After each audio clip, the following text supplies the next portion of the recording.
안녕하세요, 청취자 여러분. 오늘은 좀 흥미로운 주제를 가져왔습니다. 소망의 언덕교회 강성필 목사님의 설교인데요. 네. 저도 그 설교 들어봤는데 꽤 인상 깊었어요. 보통은 생각이 말을 만든다고 하잖아요. 맞아요. 근데 이 설교는 정반대예요. 말이 생각을 지배한다. 좀 도발적이죠. 그렇죠. 심지어 이걸 뭐랄까, 뇌과학이랑 성경 원리까지 연결해서 설명하시더라고요. 바로 그겁니다. 내가 말하는 것이 곧 생각을 만들어낸다. 이게 오늘 저희가 좀 깊이 파볼 내용인데요. 정말 우리말이 이렇게 강력할 수 있을까? 한번 보시죠. 네, 기대되네요. 그럼 먼저 그 뇌과학적 관점부터 좀 짚어볼까요? 설교에서 신경가소성? 이걸 언급하셨어요. 이게 정확히 뭐죠? 신경가소성. 그게 뭐냐면요. 우리 뇌가 고정된 게 아니라 계속 변할 수 있다는 거예요.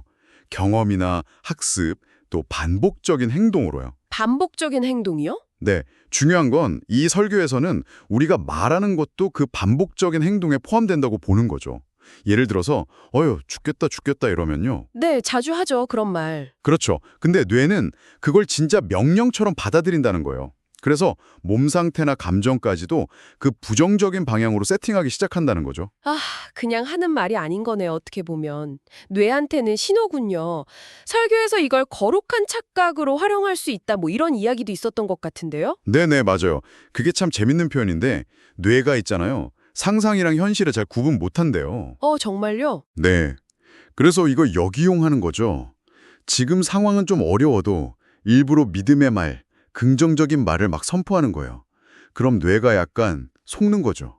좋은 일이 있나 보다 하고 긍정적인 현실을 미리 준비하게 된다는 그런 개념이에요.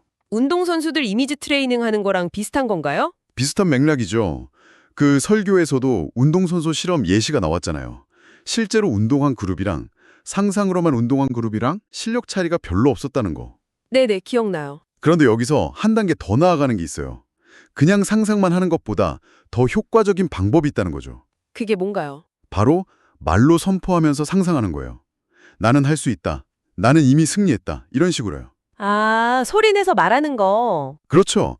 그렇게 구체적인 언어로 선포할 때 뇌가 그 메시지를 훨씬 더 강력하게 받아들이고 변화도 빨라진다는 거예요. 이게 바로 생각보다 말이 먼저다 라는 설교의 핵심 주장을 뒷받침하는 뭐랄까 뇌과학적인 근거라고 할 수 있겠죠. 말이 생각을 이끌고 심지어 뇌 구조까지 바꿀 수 있다. 와, 이거 정말 놀라운데요. 그렇죠. 근데 더 놀라운 건 이게 사실 새로운 발견이 아니라는 거예요. 성경 말씀이시죠? 네. 수천 년 전 성경이 이미 다 나와 있었다는 거죠. 창조 때를 생각해 보세요. 하나님이 뭘로 세상을 만드셨죠? 말씀으로요. 빛이 있으라 하시니까 빛이 생기고. 바로 그거예요. 생각이 먼저가 아니라 하나님의 말씀, 선포가 먼저였고 그 말씀이 현실을 창조한 거죠. 이 원리가 인간의 삶에서 정말 극적으로 나타난 사람이 바로 아브라함이에요. 아브라함. 99세 때 이름이 바뀐 이야기군요. 맞아요. 원래 이름은 아브람, 높은 아버지 정도의 뜻이었는데 하나님이 아브라함, 즉 여러 민족의 아버지라는 새 이름을 주셨죠. 근데 그때 현실은 어땠나요? 현실은 자녀가 하나도 없었죠. 아내 사라는 이미 나이가 많아서 아이를 낳을 수도 없는 상태였고요. 그렇죠. 밖에서 듣던 사라는 웃기까지 했잖아요. 너무 말이 안 되니까. 그런데 하나님은 현실과 상관없이 그의 미래 정체성을 먼저 선포하신 거예요. 이름으로요. 그러고 보니 이름이 바뀌면서 매일매일 그 이름으로 불렸겠네요. 사라가 깨울 때도 아브라함 했을 거고 주변 사람들도 여러 민족의 아버지 이렇게 불렀을 거고요. 바로 그 지점이에요. 매일 반복되는 그 말의 선포가 아브라함 자신의 생각과 정체성을 바꾸고 믿음을 키우고 결국 100세에 정말 아들 이삭을 낳는 기적으로 이어진 거죠. 그의 이름 그대로 말이 그의 운명을 만든 거예요. 와, 정말 말이 현실을 창조한 대표적인 사례네요. 네, 그리고 이 패턴은 신약에서도 보여요. 베드로 이야기 아시죠? 네, 주는 그리스도시요 살아계신 하나님의 아들이십니다. 그 유명한 고백이요. 그렇죠. 그 고백을 들으시고 예수님이 뭐라고 하셨죠? 이를 내게 알게 한 이는 혈육이 아니요 하늘에 계신 내 아버지시니라. 즉 베드로의 생각 이전에 하나님의 계시, 하나님의 말씀이 먼저 있었다는 거예요. 고백이 먼저 나온 거죠. 그러네요. 그리고 바로 그의 이름을 시몬에서 베드로, 반석으로 바꿔주셨죠? 아브라함처럼요. 맞아요. 근데 그때 베드로가 반석 같았나요? 전혀 아니었죠. 오히려 좀 충동적이고 나중엔 예수님 부인하기까지 했잖아요. 그랬죠. 하지만 예수님은 그의 현재 모습이 아니라 그를 통해 세우실 교회의 기초, 그의 미래를 보시고 반석이라고 먼저 선포하신 거예요. 그 이름 자체가 하나님의 설계이자 선언이었던 거죠. 이것도 결국 선포가 먼저이고 그 말씀이 사람을 빚어간다는 걸 보여주는 거예요. 뇌과학이나 성경이나 결국 같은 원리를 말하고 있는 거네요. 말이 먼저다. 그럼 이걸 우리 삶과 신앙에는 구체적으로 어떻게 적용할 수 있을까요? 설교에서 아주 구체적인 적용점 2가지를 제시했어요. 첫 번째는 성경을 대하는 태도예요. 성경을 대하는 태도요? 네, 보통 우리가 성경을 읽을 때 조용히 눈으로 읽잖아요. 묵상한다고. 그것도 물론 중요하지만 입술로 선포하면서 읽으라는 거예요. 소리내서요. 아, 소리내서 읽는 거요? 그렇죠. 소리내어 읽으면 그 말씀이 내 귀에 가장 먼저 들리잖아요. 그러면서 뇌에 직접 영향을 주고 이해가 다 안 되더라도 그 말씀의 능력이 믿음을 자라게 한다는 거죠. 눈으로만 읽을 땐 머리가 먼저 분석하려 드는데 선포하면 그냥 말씀 자체가 힘으로 다가온다는 거예요. 아, 이해보다 선포가 먼저. 이것도 같은 맥락이네요. 그럼 두 번째 적용점은 뭔가요? 두 번째는 더 일상적인 건데요. 바로 부정적인 말을 의식적으로 바꾸는 훈련이에요. 부정적인 말이요?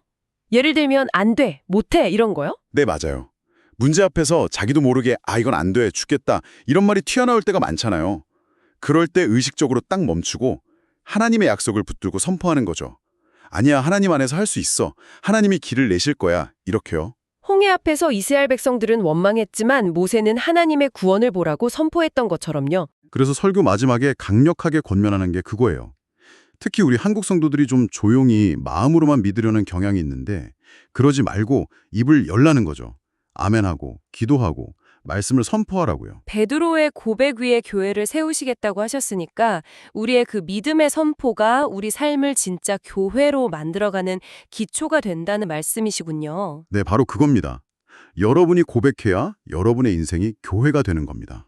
이게 핵심 메시지인 것 같아요. 와, 말이 단순히 생각을 표현하는 수단이 아니라 우리의 생각과 믿음 그리고 현실까지도 만들어가는 엄청난 힘을 가졌다는 걸 다시 한번 확인하게 되네요. 뇌과학과 성경이 함께 증언하는 이 거룩한 역설, 참 놀랍습니다. 네, 청취자 여러분도 오늘 한번 스스로에게 질문해 보시면 좋겠어요. 내 입술에서 요즘 어떤 말들이 주로 나오고 있나? 혹시 나도 모르게 습관처럼 내뱉는 부정적인 말, 불신의 언어는 없나 하고요. 만약 그런 게 있다면 그 자리에 오늘부터 어떤 믿음의 선포, 어떤 약속의 말씀을 한번 심어볼까? 이렇게 고민해 보는 거죠. 이 거룩한 역설을 직접 한번 경험해 보시는 계기가 되면 좋겠습니다. 네, 오늘 나눈 이야기가 청취자 여러분의 언어 생활 그리고 믿음의 여정에 작지만 의미 있는 변화를 가져다 주기를 소망합니다. 오늘 이야기는 여기서 마무리하겠습니다. 감사합니다. 감사합니다. 강성필 목사님의 원본 설교를 들으시려면 유튜브에서 소망의 언덕교회 거룩한 역설을 검색하시면 들을 수 있습니다.